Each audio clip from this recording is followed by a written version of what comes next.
Hello, dear viewers. Happy to see you on Football Planet, your show dedicated to football news on Africanews. Here's what's coming up.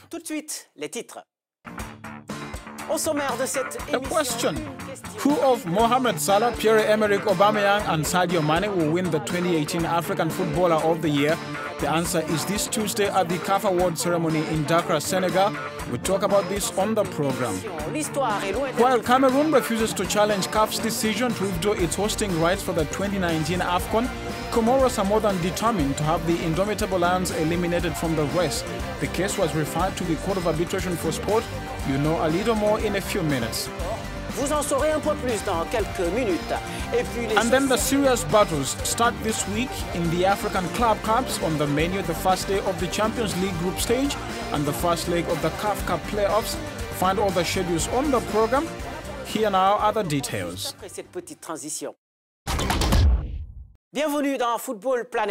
Welcome to Football Planet. There were 34 of them at the beginning. There are only 3 left. 3 fantastic men who will be competing for the African football crown. Mohamed Salah, Pierre-Emerick, Aubameyang and Sadio Mane. The podium couldn't be more prestigious. The CAF Award ceremony is this Tuesday in Dakar, Senegal. For the moment, only one certainty emerges. It is that the big favorite is none other than the Egyptian, Mohamed Salah, even if there's no shortage of arguments against him. Here's Hawa Suleimana with our report. When you look at the figures, an exceptional season achieved by Mohamed Salah, it's obvious he remains the big favorite for his own succession. The Egyptian striker was more than flamboyant in 2018 with both Liverpool and the national team. This was evident in his selection as the Premier League's best player.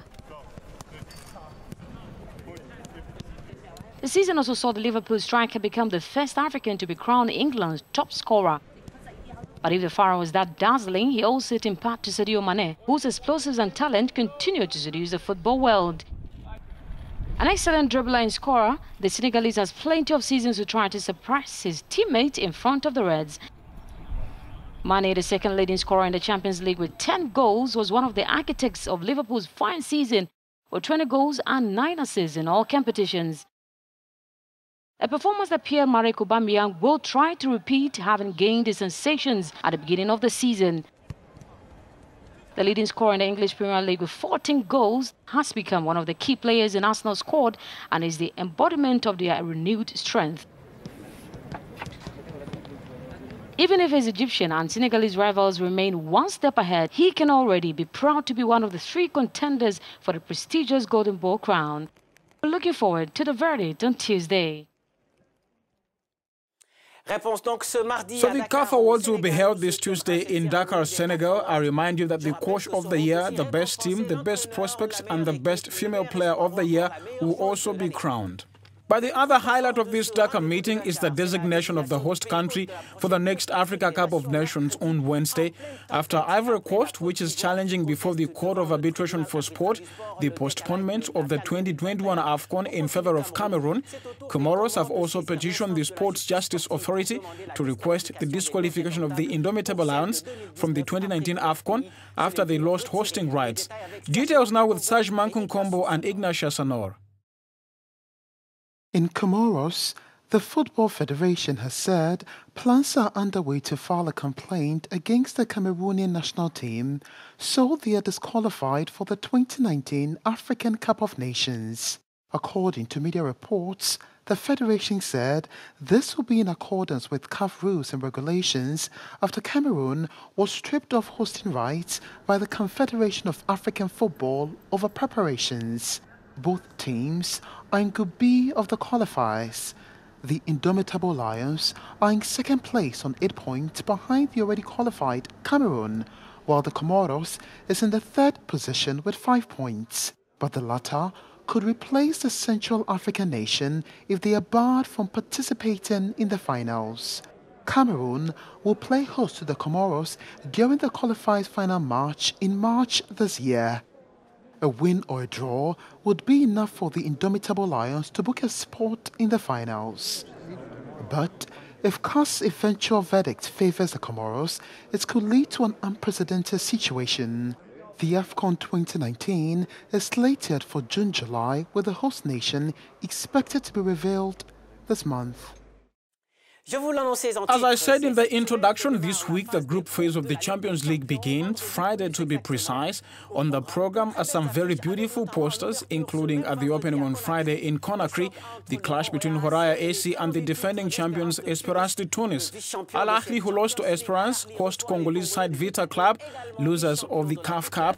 Let's now follow the full program of this first day.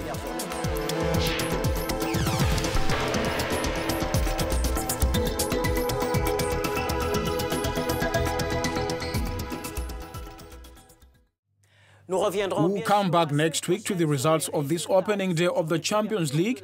We'll also discuss the results of the first leg playoffs of the CAF Cup, which is being played next weekend. It should be noted that the defending champions, Raja de Casablanca, will travel to Namibia to play African Stars. Interesting as it looks, we'll also come back to it on our show next week, just before the return fixtures.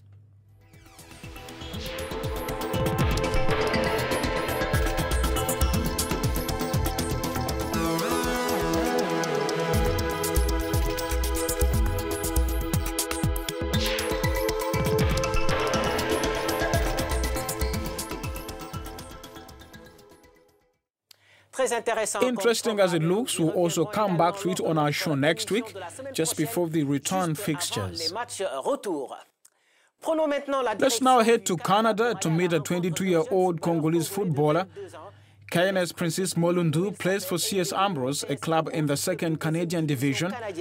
Hi Kaynes, and thank you for being with us. How did a young Congolese like you end up in this Quebec Championship? Thank you for the question. Since I was in Congo, I've always done things that, as a student, I wanted to do, especially being a footballer. So, I had 2 dreams at the time. Although it's not easy, my parents wanted me to just focus on my studies in Canada. Well, as a footballer, I started with my studies at school, and then I tried looking for clubs on the internet.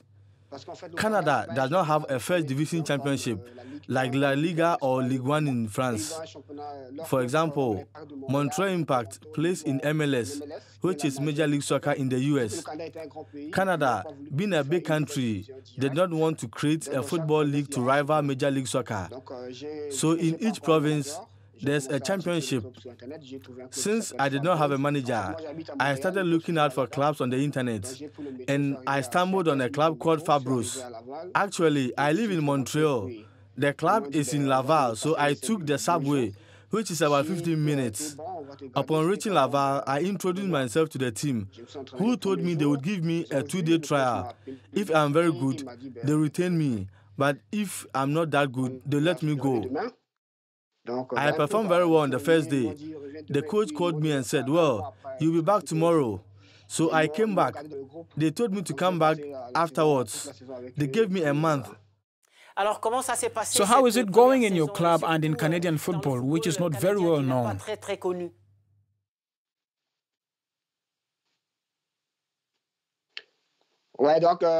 Yes, since Canada and the US and Mexico were given the 2026 World Cup mandate, Canada has already started creating a professional championship that will start in April, which I believe will have 12 teams.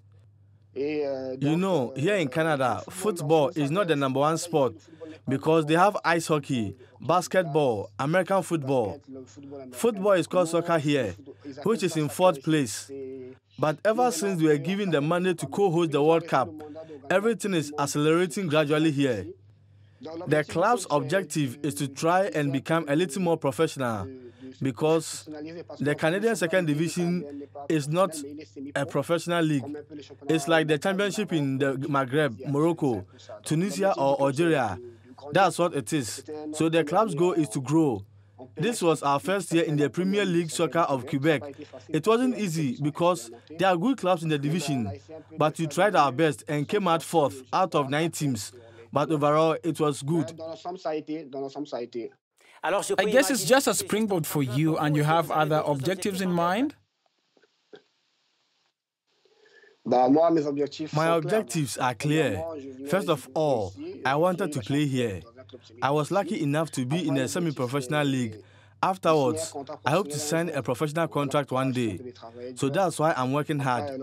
I also dream of playing for my country because I'm still young.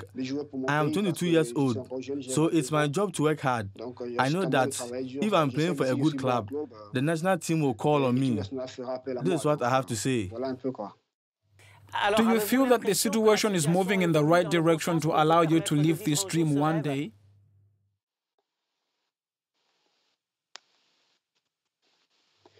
Yes, because in fact, this year already, there are some players who played in the second division championship but have now signed professional contracts with the Canadian Premier League. So if you have a good season with your club in the second division, you can have your chance to sign a contract with a first division club.